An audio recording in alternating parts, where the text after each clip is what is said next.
tiempo ahora de adentrarnos en la historia y en nuestro tema del día, esta vez acercándonos a una figura joven, pero de mucho valor por todo lo que hizo. Rubén Martínez Villena nos convoca este domingo. Para ello ya está compartiendo en nuestro set de entrevistas con nosotros la doctora Sonia Almazán del Olmo, profesora titular, consultante de la Facultad de Artes y Letras de la Universidad de La Habana. Muy buenos días, profesora. Buenos días. Gracias por acompañarnos esta mañana.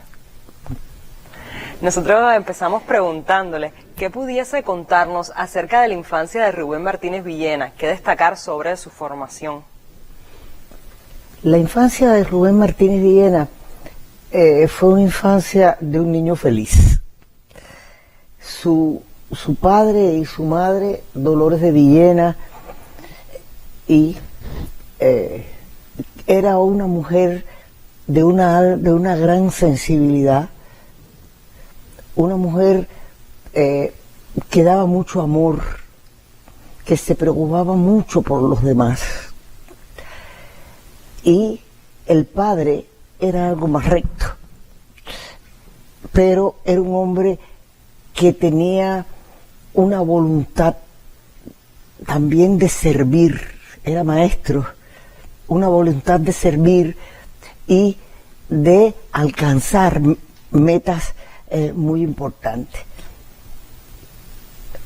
En su infancia, él estaba en su lugar de nacimiento, y su padre, en esta necesidad que tenía de llegar a metas superiores, iba y venía mucho en tren desde Alquizar a La Habana.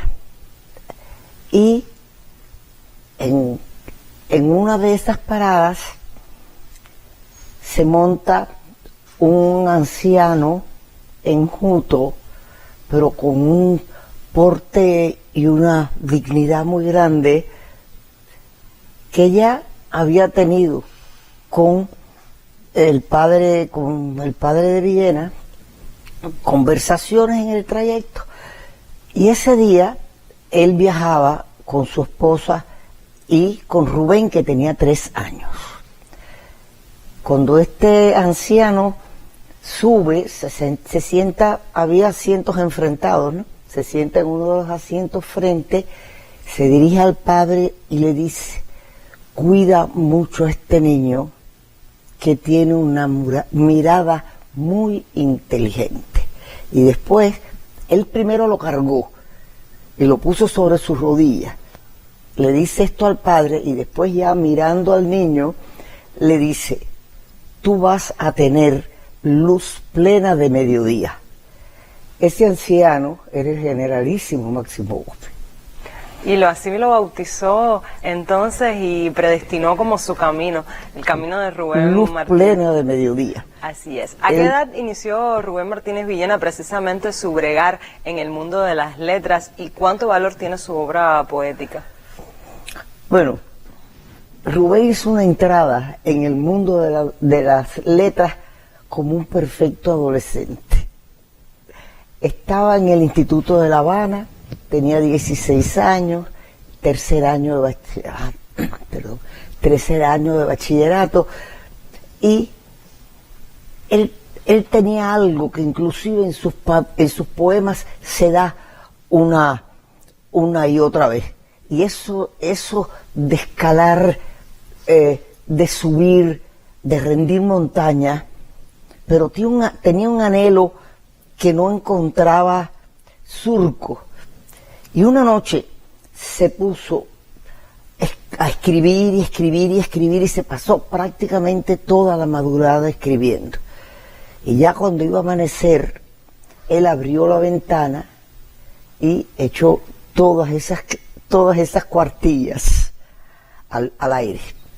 Esto lo estuvo haciendo durante muchas noches en ese periodo. Ya con 18 años, estando prácticamente ya en su tránsito a la universidad, terminando el bachillerato, él hace Peñas Arriba, que es un poema donde precisamente él expresa toda esa angustia, qué lugar le toca en la vida, cómo puede él solucionar esas ambiciones. Y la época que yo podría decir, esto es ya en 1917, en el 18, pero fundamentalmente en el año 1919, él tiene una gran producción literaria. En esa producción hay, sobre todo, poesía patriótica. Él en ese tiempo de tránsito del 17 al 19, él buscó en la historia de Cuba, en los héroes, en las grandes batallas, para buscar esa razón que él anhelaba. Y entonces ahí escribe obras muy importantes, sobre todo, por ejemplo, el rescate de Sanguilí, la batalla de Maltiempo, la muerte de San Pedro, la muerte de Maceo, y son poemas donde cuando tú los lees, tú sientes el patriotismo, tú sientes la fuerza y la devoción que hay en ese poema a los que lo dieron todo por la libertad. Y eso también lo va a llevar a él a tener ese sentido de la búsqueda de la libertad, de la independencia. Tenemos que reconocer que sus poemas en ese periodo que dedica a Martí, por ejemplo, 19 de mayo, él todavía tiene la imagen que le entregaron a esa generación de lo que era Martí: señor de la palabra, señor de las ideas. O sea, Martí era un pensador, era en un estrecho sentido de la palabra el apóstol al que hay que venerar, pero no era el hombre con un pensamiento anticolonialista, antiimperialista, de liberación nacional, latinoamericano. Esa imagen que les dieron, ellos la convierten en ese otro Martí, en ese Martí que nosotros hoy compartimos. Eso se debe a la generación, precisamente a la generación de Rubén, y que fue una generación impar. Ahí está Mella, ahí está Rubén, ahí están Guitera, ahí está Pablo de la Torriente. O sea que usted ve esos nombres y dice todos juntos ahí y te maravillas. Entonces, pero él a pesar de esa producción de una fuerte presencia devota a los héroes de la independencia, hay también poesía de amor. La poesía de amor de Rubén es una poesía muy, muy, muy feliz. Hay un tratamiento de la mujer que es exquisito. Y él sencillamente, en este primer periodo está el rizo rebelde. Y casi al final de su producción, él tiene Hexaedro Rosa. Hexaedro Rosa son 6 poemas en uno. Y en uno de ellos, él empieza algo así como: puedes venir puedes venir desnuda a mi fiesta de amor, yo te vestiré de caricia. Hermosas esas letras. Es precioso.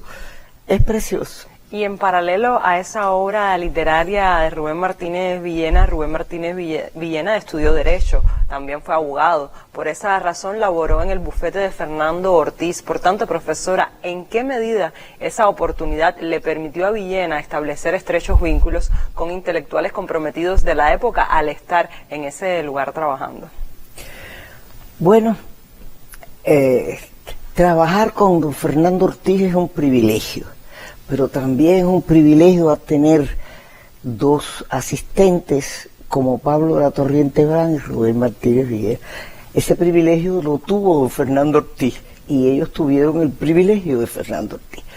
Al bufete de Fernando Ortiz acudían muchos intelectuales y, por supuesto, ellos que estaban en pleno proceso de creación, de reconocimiento, pues pudieron beber realmente de esas relaciones. Pero esas relaciones, como diría Borislav Malinowski, que es quien le hace la introducción al libro de Fernando Ortiz, es un toma y daca. Cuando él habla de lo que es la transculturación, dice que la transculturación es un toma y daca. Esta relación de Fernando Ortiz con Pablo y con Rubén es un toma y daca. Ellos le dieron a él toda la fuerza de la juventud, todas las incógnitas a resolver, y él les dio todo su saber. Creo realmente que fue una relación de excepción para ellos y para él. Precisamente un contexto privilegiado, claro, el de esta época también, donde estaba en auge todo ese pensamiento que luego hoy recordamos. ¿Por qué Villena apuesta entonces por llevar adelante la revolución en lugar de seguir su andar seguro y provechoso como abogado o como escritor, profesor? Mira, Rubén no deja nunca de ser abogado como no dejó nunca de ser poeta.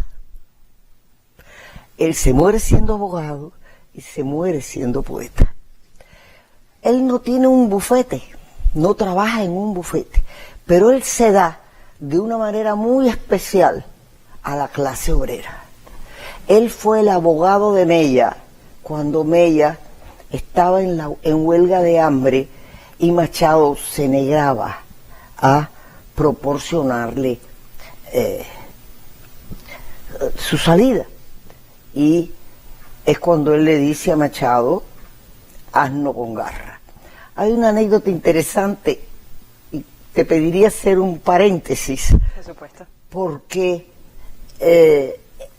cuando la familia Villena, Martínez Villena, se muda para La Habana, él comienza a estudiar en la Escuela 37 del Cerro. Y ahí había un trabajo de formación cívica muy importante. Ahí existía la República Escolar.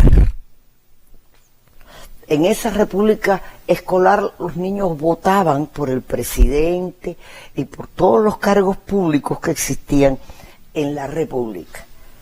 Y Villena era el presidente. Y en un momento de ese quehacer presidencial de él en la República Escolar, lo llaman a la dirección porque había recibido una felicitación del secretario de Gobernación del gobierno de José Miguel Gómez. Y le dice, y lo anima a que continúe con esa formación, con esa representación, etc. Ese secretario, ¿quién era? Gerardo Machado, a quien él efectivamente siguió con lo que le recomendó, pero ¿cómo terminó? Sí, paradojas de la historia. Sí, entonces, él fue el abogado de Mella, que es cuando, por eso te pedí el paréntesis, y es cuando Machado le contesta que él no le importa que sea un buen hombre, que él no le importa nada, porque él lo mato. Y entonces arrastraron a Rubén porque casi le dio un ataque epiléptico a Machado. Y él dice, es un animal, es un burro, es un bruto, es un asno. Casi dice, un asno con garra. Y esa frase quedó para la historia. Para la en historia. todos nuestros libros. Y entonces él fue el abogado de muchos sindicatos, de la Confederación Nacional Obrera de Cuba. Él ejercía una labor de orientación en los sindicatos, hacia sus derechos, los derechos constitucionales que tenían los obreros, etcétera. O sea, que su gestión como abogado nunca desapareció. Él no tenía un bufete, él no era un abogado que se presentaban casos, los defendía en el juzgado, etcétera.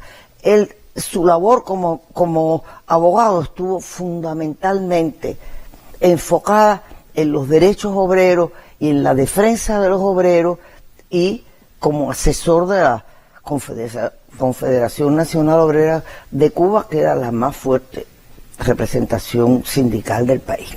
Profesora, en ocasiones algunas personas solo conocen someramente que Villena fue parte de la protesta de los 13. Sin embargo, Rubén no solo participó, sino que tuvo protagonismo en la acción.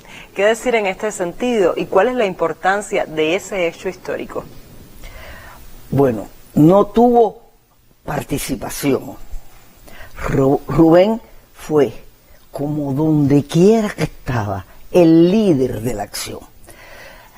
En las tertulias del Café Martí se reunían un grupo de intelectuales, ahí presentaban sus obras inéditas, discutían sobre poesía, discutían sobre narrativa, pero un día reciben la noticia de que en la Academia de Ciencia, el Club Femenino de La Habana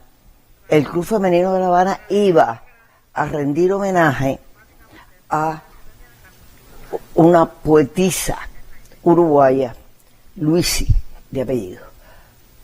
Entonces, pero que allí iba a participar Erasmo Regueiferos, que era el que había firmado la venta del convento de Santa Clara, el gran fraude de la venta del convento de Santa Clara. Y él le dice a los contertulios: vamos para la Academia de Ciencias, y los lleva a la Academia de Ciencias. Y allí ellos esperaron todo el acto de Paulina Luisi, todo el reconocimiento, y de pronto, cuando la presidenta del club presenta a Regueiferos y va a hacer uso de la palabra, él se para y lo impugna. De allí salieron ellos, que la protesta de los 13 eran 15, pero solo firmaron el manifiesto 13, por eso se llama la protesta de los 13. Los otros dos que estuvieron ahí en el acto de la Academia de Ciencias no firmaron porque eran masones, igual que Regueiferos. Y entonces él redacta el manifiesto, que se llama, es un texto que está al alcance de todos, y se llama la protesta de los 13. Y fue realmente, yo creo, hasta ese momento, la intelectualidad, las personas con preocupaciones políticas, se dedicaban sobre todo en pequeños grupos, a discutir sobre lo que era la corrupción, el mal manejo de la República, etc.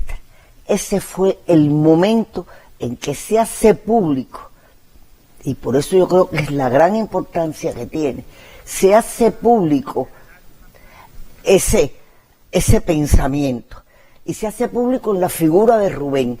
Para Rubén también, la protesta de los 13 significó un giro en su quehacer. Profesora Sonia, yo le propongo ahora un alto en nuestra conversación.